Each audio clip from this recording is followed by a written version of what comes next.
High, ইদানিং আমার news feed জুড়ে কাশ্মীরি চুড়ি, এই লাহোরের চুড়ি, এই চুড়ি, সেই চুড়ি, রাজস্থানি চুড়ি প্রচুর পরিমাণে আমার নিউজ ফিড জুড়ে। কিন্তু আমার কাশ্মীরি চুড়িটা বেশি ভালো লেগেছে। আর আমার বাসায় অনেকগুলো কাচের চুড়ি আছে এবং বিভিন্ন সাইজের। আমার জামাই আমাকে অনেকগুলো চুড়ি কিনে দিয়েছিল, যেগুলোর অনেকগুলো আমার সাইজে হয় না। আবার এখন ইদানিং দেখা যায় শুকানোর পরে যে সাইজগুলো হচ্ছে। তা আমি চিন্তা করলাম কাশ্মীরি চুড়িটা বানিয়ে নেবো, যেহেতু বাসায় কাচের চুড়ি আছে। আর যে চুড়িগুলো বাজারে কিনতে গেলে 300 থেকে 400 টাকার মতো পড়ে, আর আমি এটা বাসায় বানিয়ে নিতে পারবো। আমার যেহেতু স্টোনও আছে আর চুড়িও আছে, সাথে কিন্তু ঘামও আছিল বাসায়।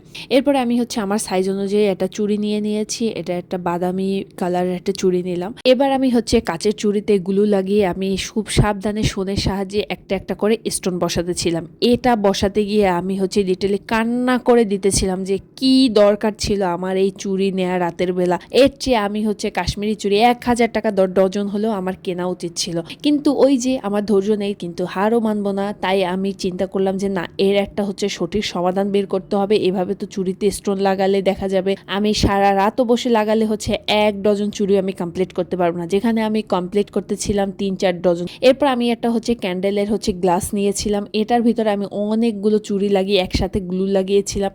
আমার এই অথেন্টিক বুদ্ধিও কোনো প্রকার কাজে আসেনি। যখন আমি অনেকগুলো চুড়ি একসাথে গ্লু লাগাতেছিলাম, তখন একটা চুড়ির সাথে আর একটা চুড়ির গ্লু লেগে যাচ্ছিল। তাই আমি চিন্তা করলাম যে না, এই বুদ্ধিটাও যেহেতু কাজে আসেনি, তাহলে আমি আরও একটা বুদ্ধি খুঁজে পেলাম। আর এরপরে আমি একটা চুড়ি নিয়ে আমি ছোট ছোট ঘাম লাগিয়ে একটা পেজের উপরে আমি স্টোনগুলোকে জাস্ট আমি উল্টো করে রেখে সাজিয়ে রেখেছি, যেটা আমি এই গ্লু গামের সাথে আস্তে আস্তে বসিয়ে দিচ্ছি, যেটা একদম প্রপারলি বসে যাচ্ছিল এবং খুবই ইজি ছিল এবং খুব সহজেই কিন্তু এগুলো সমানভাবে একদম সুন্দরভাবে বসে গিয়েছিল চুড়ির সাথে।